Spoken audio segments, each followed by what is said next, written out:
धन्यवाद दादा, आपण मला बोलण्यासाठी संधी दिली. कार्यकर्ता नाही तर मी राजेश भाईचा मुलगा, राजेश भाई आमचे भाऊ या नात्याने आम्ही त्यांच्यावर वावरत असतो. तर सर्वांना माझा जय श्रीराम. सर्व झोपलेत का? राजेश भाईचे कार्यकर्ते असे थंड राहू शकत नाही, आवाज गरम पाहिजे. भाजपा जय श्रीराम. सर्वांना धन्यवाद. राजेश शर्मा व तसेच आमच्या संध्या वहिनी मोठे, प्रभाग क्रमांक 12. सर्वांना माहित आहे की नाही आमच्या वहिनी साहेब, तसे आमचे डॅशिंग दादा म्हणजे आमचे सुरज दादा यांचा 13 नंबर पॅनल जरी पडला तरी आमच्या वहिनी आमच्या प्रभाग क्रमांक 12 मध्ये आहेत. तसे राजेश शर्मा यांना आपल्याला निवडून द्यायचे आहे. व तसेच आपल्या वार्डातील सर्वांना माझा धन्यवाद. जय श्रीराम. आणि माझा 2 शब्द बोलण्यासाठी मला या मंचावर पाठवलंय. तर राजेश भाईसाठी एक शायरी म्हणू शकतो. खुशबू बनकर गुलों से उड़ा करते हम, खुशबू बनकर गुलों से उड़ा करते हम, धुआं बनकर पर्वतों पर उड़ा करते हम. ये कैचिया क्या काटेगी हमें, ये कैचिया क्या काटेगी हमें, हम परत से नहीं हौसला से उड़ा करते. हीच राजेश शर्मा यांची ओळख आहे. आम्हाला जे लोक सांगतात कोरोनामध्ये राजेश शर्मा यांनी काय केलं, राजेश शर्मा यांनी काय केलं याची ख्याती मी समोर उभा आहे. मी बोलण्यासाठी का आलोय ते तुम्हाला एक सांगतो. कोरोनामध्ये राजेश शर्मा यांना मधुमेह काय बोलतात डायबिटीसचा आजार आहे. तर राजेश शर्मा यांनी घरात एक फोन केला आमच्या कार्यकर्त्यांना. सुरज दादांनी फोन केला, अरे आपण समाजसेवक म्हणून काम करायचं आहे. लोक म्हणतात या वार्डामध्ये नगरसेवक कोरोना काळामध्ये निघून गेले होते, दुसऱ्या गावात गेले होते. दुसऱ्या गावात नाही, राजेश शर्मा म्हणजे आज नगरसेवक नाही, आमदार नाही, कोणी बनायचं नाही. आपण माणुसकीच्या नात्याने सेवा करायची आहे. माणुसकी जपण्यासाठी आम्ही कुठलेही फोटो काढले नाही, भाजी वाटताना फोटो काढले नाही, सॅनिटायझर वाटताना फोटो काढले नाही, घराघरात जाऊन राशनची किट वाटताना फोटो काढले. फोटो काढणार हा त्यांच्या स्वार्थासाठी फोटो काढतो.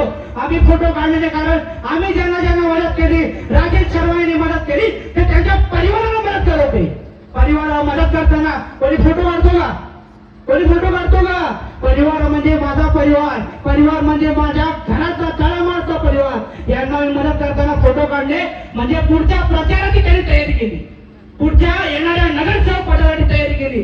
फोटो कोण काढतो की पुढच्या येणाऱ्या नगरसेवकात मी माझा बॅनर लावेल, मी कोरोना अशा काळामध्ये तुम्हाला मदत केली. ठीक केली का आपल्याला, ठीक केली का? राजेश शर्माने भीक नाही, स्वाभिमानाने सांगितलं मी माझ्याकडचे पैसे जे असतील ते खर्च करतो, माझ्या प्रामाणिकपणाने मी माझ्या लोकांना मदत करतो. याची मला फक्त फोटो नाही, कुठली जाहिरात नको, फक्त माझे माणसं माझ्यावर जोडले गेले पाहिजे. माझ्यासारख्या कार्यकर्त्यावर कोरोनामध्ये तुम्हाला लक्षात असेल EMI लोकांचे थकले की नाही, भरपूर लोकांचे EMI माझे थकले. माझी गाडी उलट्यासाठी आपले बँकेचे थकी येणारे लोक आले. राजेश भाई यांना फोन केला, सुरज दादा यांना फोन केला, दादा माझ्यावर अशी अडचण आलेली आहे, काय करू दादा, एवढे पैसे भरायचे पण माझा जीवन त्याच्यावरच चालतो, तर काय करू दादा, आता माझे सगळ्यांवर संकट आलेले. राजेश भाई एक फोन केल्यानंतर बोलले, बेटा किधर हो, वही रुकना, मैं आ रहा हूँ. क्या बोले, बेटा किधर हो, वही रुकना, घर पे नहीं आना है, मैं वहां पे आ रहा हूँ. लगेच माझ्या दारात उभे राहिले. क्या बैंकरला विचारलं आपका कितना पैसा है मुझे बोलो. मेरे छोटे भाई को, मेरे बच्चे को दिक्कत नहीं होना चाहिए. हे पैसे मोजले आणि माझे पैसे मोजून त्यांना दिले आणि माझी गाडी माझ्या घरात उभी आहे. आज माझ्यासारख्या एक बेरोजगार पोराला आज मला व्यवस्थित काम लावलंय, व्यवस्थित नोकरी करतो मी. आज 35 ते 40 हजार रुपये आमच्या युवा पोरांना पगार झालेला आहे, बँकेत लावलेला आहे, कंपनीत लावलेले. यांनी कधीही जाहिरातबाजी केली नाही. आमच्या बाईंना आम्ही नेहमी सांगतो आपले चांगले काम सुरदांना सांगतो, आपण काम करतो पण आपण फोटो कधीच काढत नाही. कारण आपल्या माणसाला आपण चांगलं करण्यासाठी फोटो काढतो, आपण फक्त नगरसेवक होण्यासाठी कधीच आम्ही जाहिरातबाजी करत नाही. ही आमच्या राजेश भाईची गान म्हणजे सवय अशी आहे की दाखवायचं नाही. हे हात से दिया वो आपको मालूम नहीं पडना चाहिए किसने दिया, ही आमच्या राजेश भाईची सवय.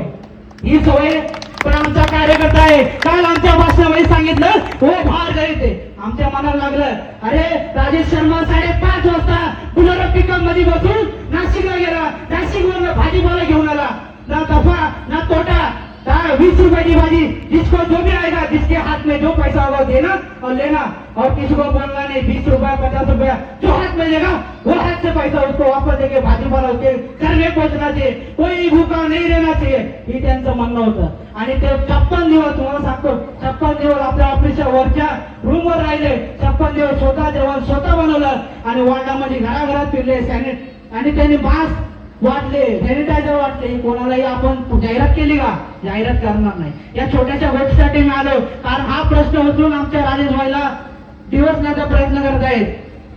हे 2 शब्द होतो आणि मला इथं संधी दिल्याबद्दल खूप खूप धन्यवाद. त्या रोडला आपण सुशोभीकरण करण्यासाठी स्वखर्चाने काम केलं, लोकांसाठी रोडसाठी काम केलं, पण तुम्हाला तो बंजारा समाज तुमच्या माग आहे. आमचा एक प्रश्न छोटा आपल्याला पण पोहोचवलेला आहे आणि ते लोक किती करत असेल, रात्री त्यांचं गेम आम्ही कसं वाजवतो, आम्ही वाजवून टाकतो. माडा असू द्या, बेलोडी असू द्या, सगळीकडे आम्ही त्यांचं काम करू, तुमचं काम करू. आणि ऋषिता वहिनी यांनाही नंबर 1 नगराध्यक्ष कसं बनवायचं आणि आमच्या महिला नगराध्यक्ष पदावर आमच्या वार्डाचं काम कसं होणार आम्हाला माहित आहे. दादी एक कोई नाही आहे टक्कर में क्यों पडे हो चक्कर में, एवढंच सांगून माझी भाषणाचे 2 शब्दावर संपवतो आणि सर्व मला बोलण्याची संधी दिल्याबद्दल आपल्या खूप खूप धन्यवाद. जय श्रीराम.